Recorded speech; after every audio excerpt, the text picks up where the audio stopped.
Don't worry, all of that nonsense has nothing to do with this video. So enjoy album covers.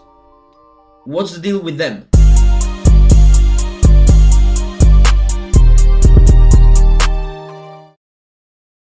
Another music related channel talking about album covers.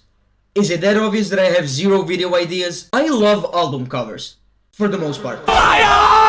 For me, they're almost equally important to an album as the actual music is. Okay, maybe I kinda over-exaggerated it, but it's not far from the truth. When I discover a new artist, the first thing that I always do is look at their album covers. Because first off, if the album cover is trash, I ain't listening. And second, you can really get an idea of an artist's aesthetic and overall vibe just by looking at their cover arts. For an example, you see an album cover like this, and you know that the music won't sound like this. But in reality, it does sound like that. There's also another thing that album covers do. They kinda trick you. For an example, Drake's Certified Lover Boy album cover is welcoming you in what is supposed to be this horrible 1 hour and 30-minute listen, and it just ends up being a mid-ass album, despite having a horrible album cover. Another example of this would be JPEG Devon Hendrix's album Joe Chill World. By looking at the album cover, you would think that it's like an early 2010s fret rap album, when in reality it's this calm cloud rap album with some amazing lyricism, themes and production. Another album cover that has nothing to do with anything is Talking Heads 77. Like, what am I supposed to do with this album cover? For all I know, there is 77 heads that can talk and the genre of the album is fucking spoken word. While already mentioning the talking heads, they have some ass album covers. Like, what is this? Remaining Light is their only album that has a pretty good album cover. I like how the bright red goes with the light blue in the background and how the text is being utilized on here. Actually, one of the easiest things to mess up on an album cover is the text.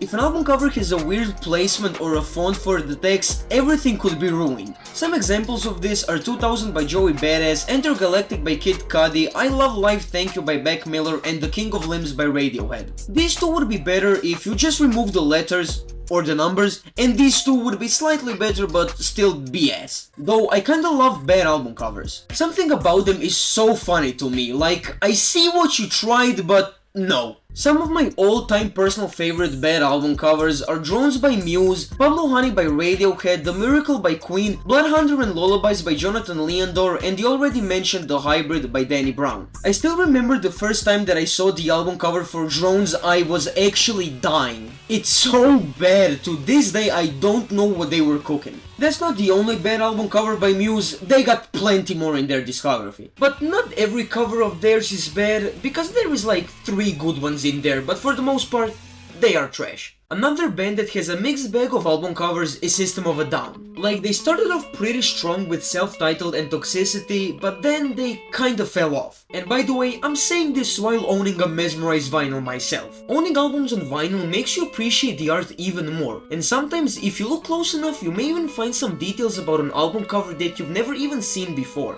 Back when I bought my DS2 vinyl, I was quick to realize that, hold up, that's Future on the cover. There's his eyes and mouth. See, if I never bought the vinyl, I probably wouldn't have realized that he's on the cover.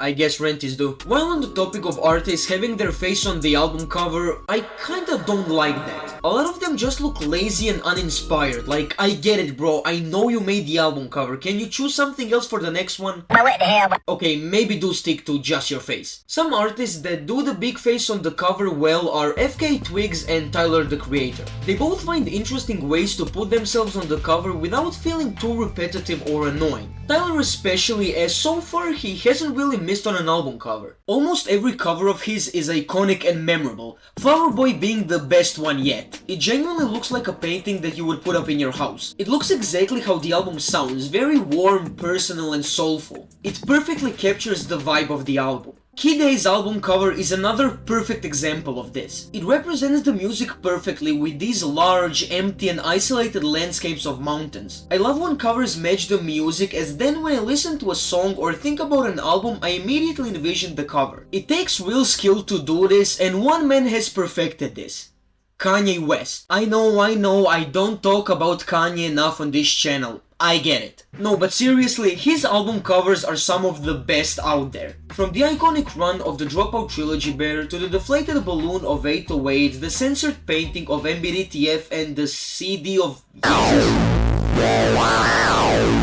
Kanye really has some of the best album covers ever, released or unreleased. But nothing will ever be close to the cover of The Life of Pablo. The cover is all over the place and instantly recognizable. I know it has been said millions of times, but the connection between the cover and the concept of the album going so well together is pure artistry. I kinda like when the cover is directly connected with the album and the whole concept of it. Kendrick's To Pimp a Butterfly is a great example of this. A lot of Pink Floyd covers do that oftenly, and Logic states crazy sentence. Album cover does that pretty well. I don't really care if an album cover is directly connected with the music, but if it is, I kinda respect it a tad bit more. Because at the end of the day, for me, it's all about the looks and the vibe. I think that as soon as I look at an album cover and it immediately gives me a certain vibe, it succeeds in my books. Currents by Tame Impala does this impeccably well. The trippy visuals of the cover go so well with the music. The smooth metallic ball going through the field of visuals just looks like the instrumental of New Person's Same Old Mistakes. The cover of Playboi Carti's Die Lit just gives you the vibe like you're at an underground punk show surrounded by other sweaty weirdos moshing to an absolute banger. Mount Erie's No Flashlight cover just gives off this comfortably depressing vibe. You're alone in the woods and far away you see a light that you know will take you days to get to, but it gives you comfort that you're not alone. God, I love it. And now for the end, I will present some of my other all-time personal favorite album covers that I just kinda wanna speak my mind about. Jeffrey by Young Thug is one of my, if not my favorite album cover of all time. The dress that Thug is rocking is iconic and the pose is just immaculate. The color scheme is also very nice, and I like how at the bottom you have some darker shades of blue, and as you move up the cover the shades become lighter and lighter. Very nice touch. Year of the Snitch.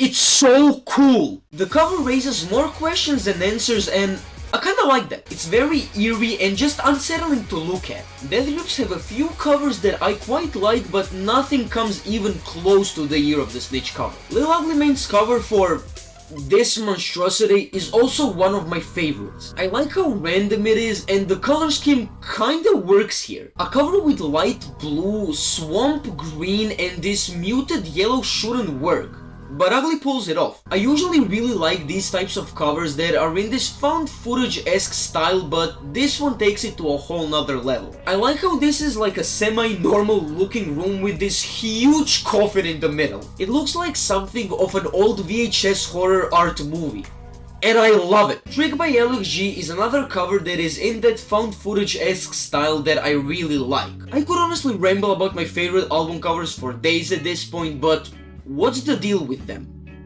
Shit, I don't know. They're the first thing that you see about an album, so try to make them look interesting. Album covers should be recognizable, unique, and cool to look at. I mean, take notes from Drain Gang or Cemetery Squad. Even if you don't like their approach with album covers, they at least check all those boxes. Just don't pull one of these, and for the most part, you should be good.